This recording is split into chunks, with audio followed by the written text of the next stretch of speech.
Je vous salue encore une fois, bien-aimés dans le Seigneur, au nom de Jésus-Christ de Nazareth.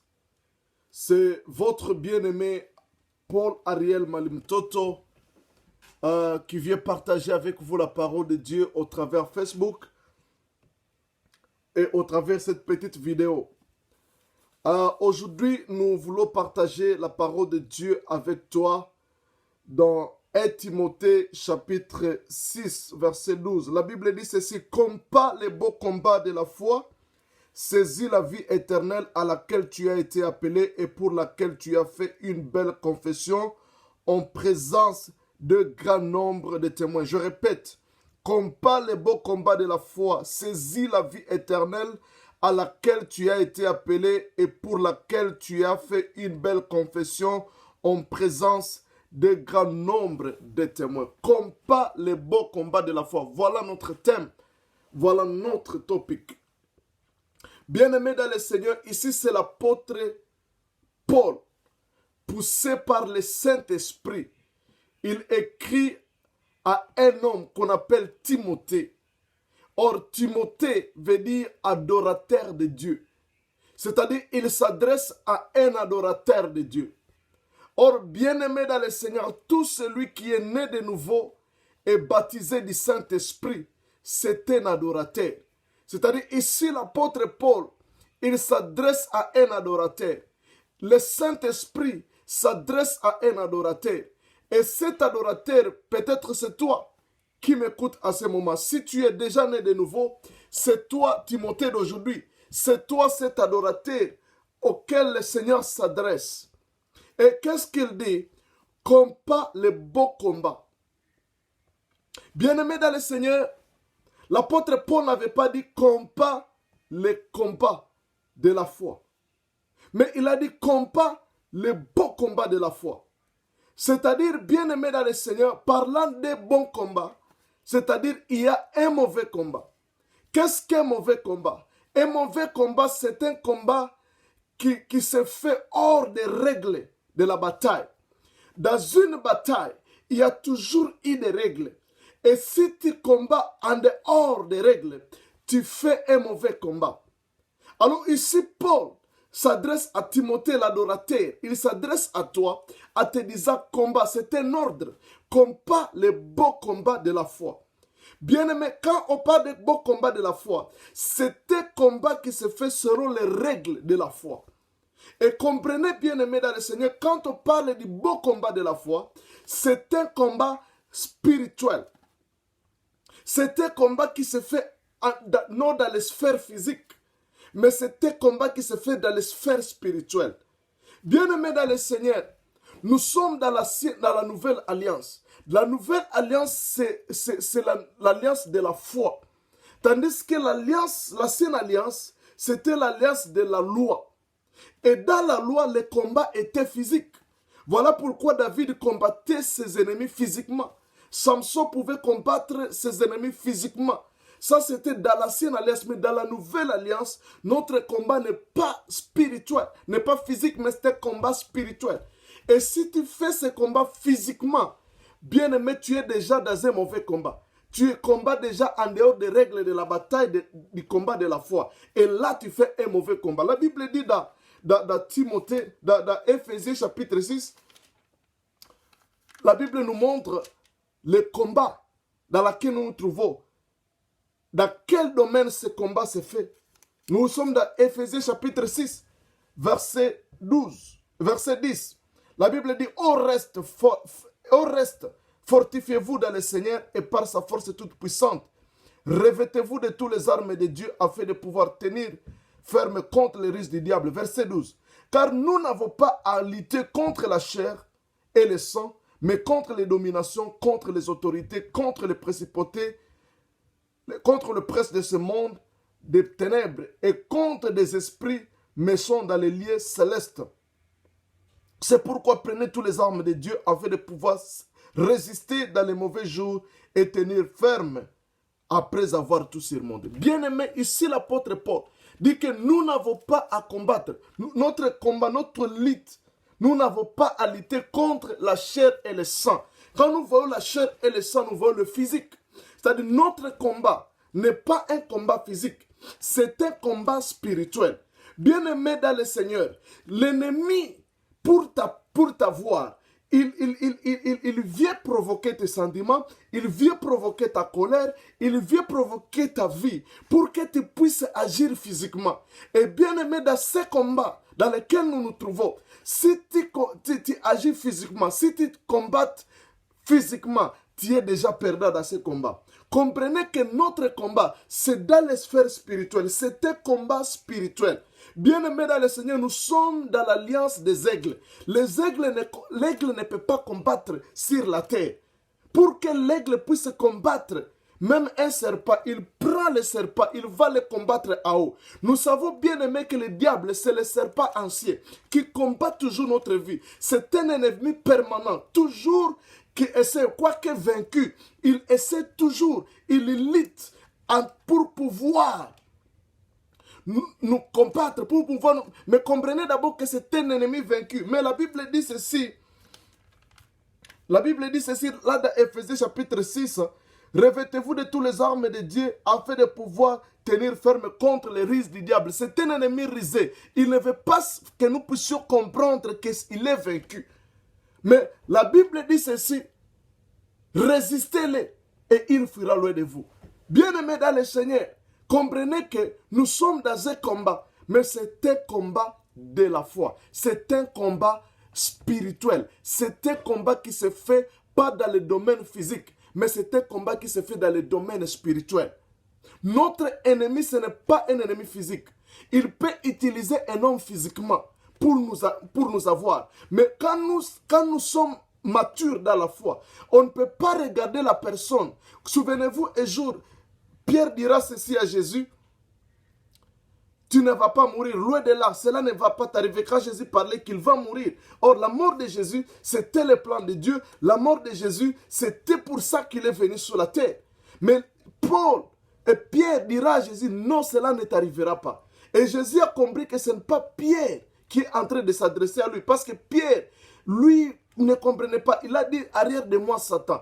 Jésus a vu que celui qui parle au travers Pierre, ce n'est pas Pierre lui-même. Pierre, lui, croyait qu'il est en train de parler de son propre chef. Mais c'était le diable qui parlait au travers de lui.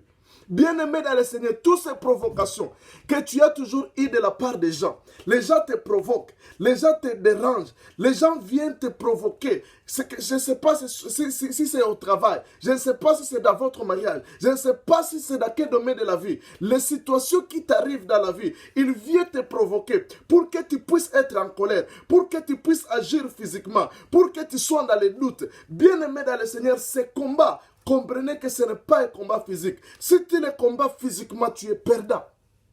You lose the battle. Si tu combats physiquement ce combat, tu es perdant. Alors comprenez bien aimé l'apôtre Paul, là où nous avons lu dans 1 Timothée chapitre 6, verset 12. Il dit ceci: combat les beaux combats de la foi, saisis la vie éternelle à laquelle tu as été appelé. Bien-aimé, l'apôtre Paul dit ceci: il y a une vie à laquelle Timothée a été appelé. Timothée veut dire adorateur. Toi, en tant qu'un adorateur de Dieu, il y a une vie à laquelle Dieu t'a appelé. C'est une bonne vie. Il y a une vie que Dieu t'avait préparée. Comprenez ceci. Lisons un peu dans Jean chapitre 10, verset 10. Jean chapitre 10, verset 10, la Bible dit quoi? Qu'est-ce que la Bible dit? Le voleur ne vient que pour détruire, égorger. Le voleur ne vient que pour dérober, égorger, détruire. Moi, je suis venu afin que les brebis aient la vie et qu'elles soient dans l'abondance. Je suis le beau berger donne sa vie pour ses brebis. Ici, nous voyons Jésus-Christ dit: moi, je suis venu afin que vous ayez la vie et que vous ayez l'abondance, ou que vous puissiez avoir une vie abondance, une vie complète. Dans la version française Amplified, la Bible dit que je suis venu afin que vous puissiez jouir de la vie, afin que vous puissiez avoir la vie et que vous puissiez jouir de la vie. Bien-aimés dans le Seigneur, Jésus-Christ, il est venu pour que nous puissions vivre une vie heureuse. Ce n'est que le diable qui peut contredire ça. Ce n'est que les religieux qui peuvent contredire ça. Jésus-Christ est venu. Il est mort sur la croix. Il a saigné sur la croix. Il a donné sa vie sur la croix. Pour un but, afin que Paul Ariel, afin que toi, adorateur de Dieu qui m'écoute, que tu puisses jouir de la vie, que tu sois dans l'abondance. C'était pour ça qu'il est venu. Voilà pourquoi il est dit, il s'est fait pauvre pour que nous soyons riches. Il est tombé malade, il a été brisé pour nos iniquités, et la Bible dit que par ses meurtrissures, nous sommes guéris. C'est ça même la volonté de Dieu. C'est ça même le plan de Dieu sur tout et chacun. Dieu veut que nous puissions vivre dans l'abondance. Dieu veut que nous puissions vivre, nous puissions jouir de la vie. L'apôtre Paul dit, combat le bon combat et saisis la vie à laquelle tu as été appelé, la vie éternelle. Quand on parle de la vie éternelle, ce n'est pas une vie que nous attendons dans l'au-delà. La vie éternelle, nous la recevons quand nous recevons Jésus. Le même jour où nous recevons Jésus, nous recevons cette vie. Et cette vie, pour être actif, nous devons nous élever et combattre. La Bible, quand on parle de la vie éternelle, c'est la vie de Dieu, c'est la nature de Dieu. La nature de Dieu, c'est la nature de la victoire. La nature de Dieu, c'est la nature de la réussite. La nature de Dieu, c'est la nature de la richesse. La nature de Dieu, c'est la nature de la gloire. Dieu habite dans la gloire. Or, la vie éternelle, c'est la vie de Dieu. Alors, pour avoir cette vie de Dieu, la vie de victoire, la vie de la gloire, la vie de la richesse, parce que la vie de Dieu, il est écrit, l'or et l'argent appartiennent à Dieu. C'est-à-dire la vie de Dieu, c'est l'or et l'argent. Pour que tu puisses avoir ça, il te faut t'élever et combattre le beau combat de la foi. Alors comment le combat de la foi fonctionne? Le combat de la foi fonctionne par la foi. Bien-aimés dans le Seigneur, dans la vie chrétienne, tout ce que nous pouvons recevoir, nous le recevons par la foi. Le salut que nous avons reçu, ou le pardon que Dieu nous a donné au travers de Jésus-Christ, nous le recevons par la foi. C'est par la foi que nous croyons même à la mort de Jésus. C'est par la foi que nous croyons à son asservissement. C'est par la foi que nous croyons même à sa résurrection. C'est par la foi que nous recevons tout ce qui est de la Bible. Et pour recevoir la guérison, c'est par la foi. Pour recevoir les bénédictions décrites dans Éphésiens chapitre 1, verset 3 à 4, la Bible dit qu'en Christ, Dieu nous a bénis de toutes sortes de bénédictions. Pour que toutes ces bénédictions soient matérialisées dans notre vie, pour que ces bénédictions soient notre partage, bien-aimé, c'est par la foi. Alors, bien-aimé, comment fonctionne la foi? La foi fonctionne par 4 moyens. Et par la grâce de Dieu, je peux vous parler de 2 ou de 3 moyens. Le premier moyen de la foi, pour que ta foi fonctionne, il faut que tu déclares. La Bible dit dans 2 Corinthiens, il y a quelque chose là-bas que l'apôtre Paul dira à l'église. Et c'est très très important. Il dit ceci. Et comme, de Timothée chapitre 4 verset 13. Et comme nous avons le même esprit de la foi qui est exprimé dans ces paroles de l'écriture. J'écris, c'est pourquoi je parle. Nous aussi, nous croyons. C'est pour cela que nous parlons. Je répète, et comme nous avons le même esprit de la foi qui est exprimé dans cette parole de l'écriture, j'écris, c'est pourquoi j'ai parlé. Nous aussi, nous croyons, c'est pour cela que nous parlons. Bien-aimé, la foi s'exprime à parole. Il ne te suffit pas de croire dans le cœur, mais il faut que ce que tu crois, que tu puisses le déclarer. Si tu crois la guérison, ne dis pas seulement dans ton cœur, je crois. La Bible dit ceci, que celui qui est pauvre dit que je suis riche. Pour que la richesse que Christ nous a donnée quand il s'est fait pauvre pour que nous soyons riches puisse se matérialiser dans ta vie, il faut que tu déclares que je suis riche. Quand tu déclares des choses négatives sur ta vie, ta foi ne peut pas fonctionner. Tu combats déjà la bataille, tu perds déjà la bataille. La Bible dit que la mort et la vie est au pouvoir de la langue. Bien-aimé, pour que ta foi fonctionne, c'est par la parole. Il faut déclarer ce que tu crois. Moi, j'ai déclaré quand j'étais encore au Congo, il y a des années, moi je disais aux gens que je prêcherais Jésus-Christ partout au monde. Je prêcherais premièrement à Nairobi. J'étais parti, j'ai prêché à Nairobi pendant 6 ans. Je prêchais Christ dans la ville de Nairobi et partout au Kenya. Je disais que je prêcherais Christ aux États-Unis, dans la ville de Washington. Et aujourd'hui, je suis aux États-Unis et je suis en train de prêcher Christ aux États-Unis. Bien-aimé dans le Seigneur, ce que je disais, c'est ce qui est arrivé. Quel que soit l'ennemi, il s'est levé pour que ces promesses ne puissent pas s'accomplir. Pour que ce que je déclare ne puisse pas s'accomplir. Mais moi aussi, je me suis tenu et je continue à déclarer. Aujourd'hui, tel que je vous exprime avec vous dans cette vidéo, je suis aux États-Unis d'Amérique et je m'exprime. Il y a l'Europe qui m'attend. Il y a l'Asie qui m'attend. Il y a le Canada qui m'attend. Il y a l'Afrique, les pays de l'Afrique. Je dois prêcher en Afrique, dans plusieurs pays de l'Afrique. Bien, mais ce que tu déclares, c'est ce qui arrivera. Si tu déclares les négatifs, tu t'attires des négatifs. La Bible dit que nous avons la foi, c'est pourquoi nous parlons. Celui qui a la foi parlera toujours. Bien-aimé, ta destinée est cachée dans tes paroles. Jésus dira ceci. Un jour, il se rencontrera avec Bartimée. Il lui dira, que veux-tu que je fasse pour toi? Mais Jésus voyait qu'il est aveugle. Il voyait que Bartimée ne voit pas. Mais Dieu dit ceci, que veux-tu que je fasse pour toi? Mais aujourd'hui, nous pouvons dire que non, Jésus, tu ne raisonnes pas. Tu ne vois pas qu'il est aveugle, il veut qu'il voit. Mais Jésus voulait que lui-même s'exprime. Il voulait que lui-même s'exprime. Il lui a dit ceci. Et il lui a dit ceci. Que veux-tu que je fasse pour toi? Et quand cet homme a dit que je vois, que je recouvre la vie, Jésus a dit ta foi t'a guéri.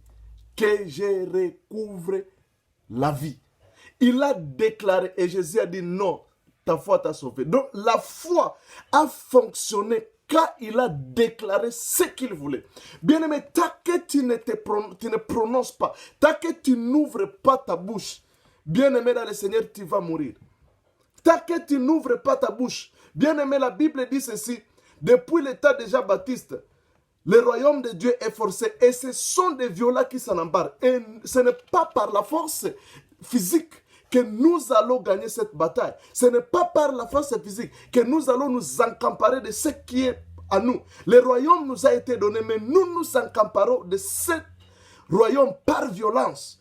Et cette violence se fait par la parole.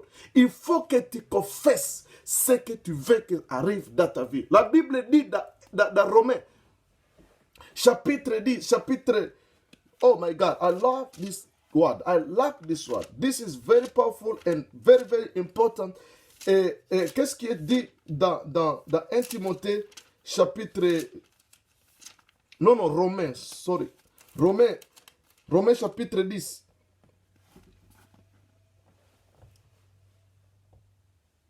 Nous sommes dans le verset 9 et 10. Romains 10, 9 à 10. Si tu confesses de ta bouche le Seigneur Jésus et si tu crois dans ton cœur que Dieu l'a ressuscité des morts, tu seras sauvé. Si tu confesses de ta bouche et si tu crois dans ton cœur, c'est-à-dire tu dois confesser de ta bouche et croire dans ton cœur. Si tu confesses de ta bouche et crois dans ton cœur, tu seras sauvé. Et verset 10 dit ceci, car c'est en croyant du cœur qu'on parvient à la justice, c'est en confessant de la bouche qu'on parvient au salut, selon qu'il est écrit. C'est en croyant du cœur que tu es justifié, c'est en confessant de ta bouche que tu arrives au salut. Pour arriver au salut de nos âmes, c'est lorsque nous avons confessé Jésus-Christ comme Seigneur et Sauveur. Et pour arriver au salut, dans cette situation dans laquelle tu te trouves, je ne sais pas dans quelle situation tu te trouves, pour arriver au salut dans cette situation, il faut confesser de ta bouche. Bien-aimé, le premier pas pour que tu puisses gagner ces batailles, le combat de la foi fonctionne par la parole. Il faut confesser ce que tu veux voir. Il faut déclarer ce que tu veux voir. Bien-aimé dans le Seigneur, la Bible dit ceci. Si tu dis à cette montagne, si tu dis à la montagne, il faut parler à la montagne. Si tu dis à la montagne, ôte-toi d'ici et jette-toi dans la mer, cela arrivera.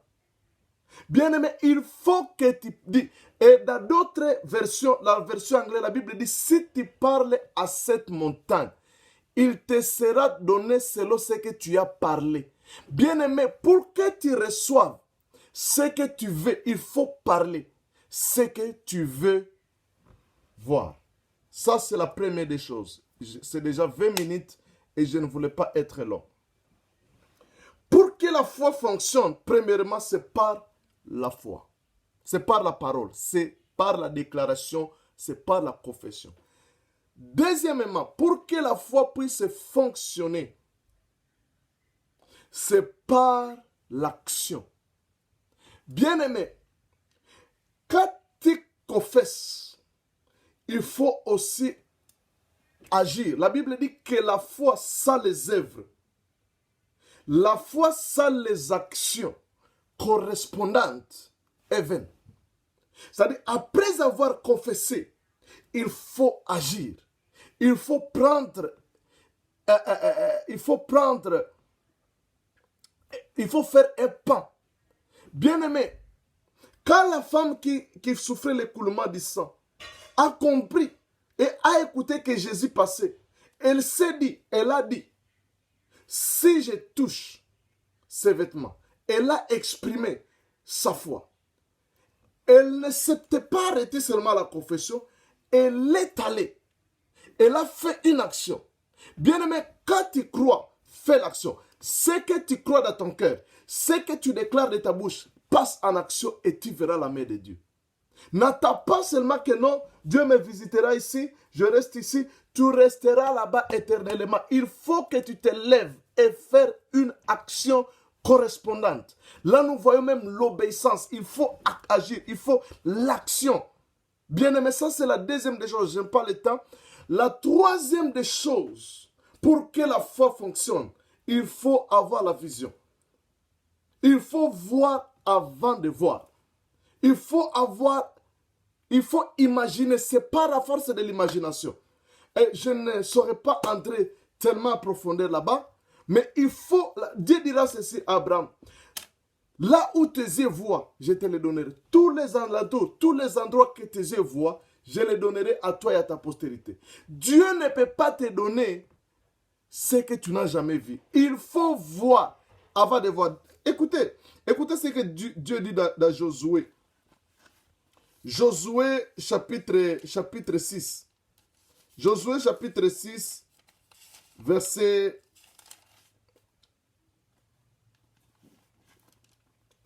1 à 2.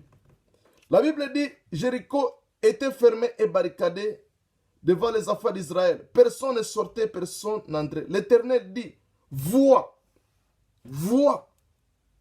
je livre entre tes mains Jéricho et son roi et ses vaillants héros. Avant que Dieu donne à Josué Jéricho, il a dit, vois, je te donne Jéricho. C'est-à-dire, il est allé avec la vision. Il voyait, il n'était pas allé combattre Jéricho comme quelqu'un qui tente. Il avait déjà la vision. Il voyait déjà la victoire. Il voyait Jéricho entre ses mains. Il dit, vois, je te donne Jéricho. Il n'avait pas encore Jéricho, mais il a vu Jéricho. Bien-aimé dans le Seigneur, nous devons avoir la vision. Bien-aimé, sans la vision, il est difficile. Tu peux confesser, tu peux être un homme d'action, mais sans la vision, tu n'arriveras pas là où tu veux aller. Bien-aimé, quels sont les ennemis de la foi? Vite.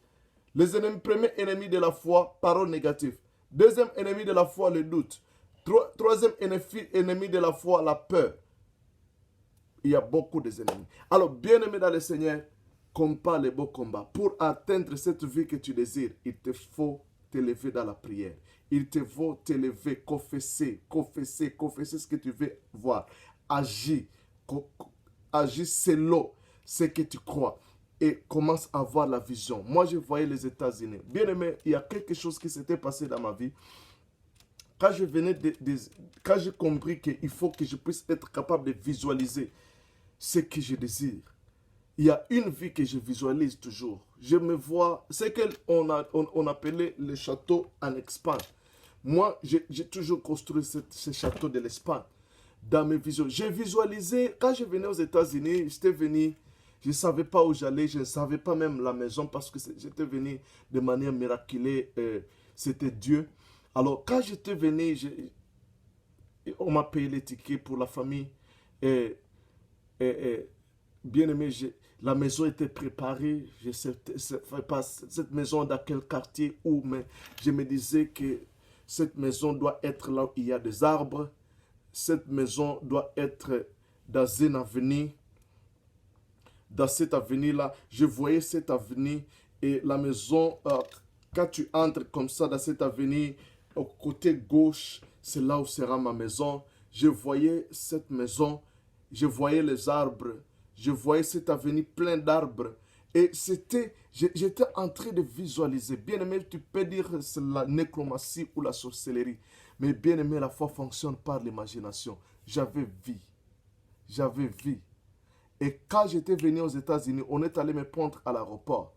J'ai arrivé à Chicago et j'ai pris l'avion pour Akron, Ohio, là où je vis. Et j'étais dans la voiture, dans les vans qui nous amenaient à la maison.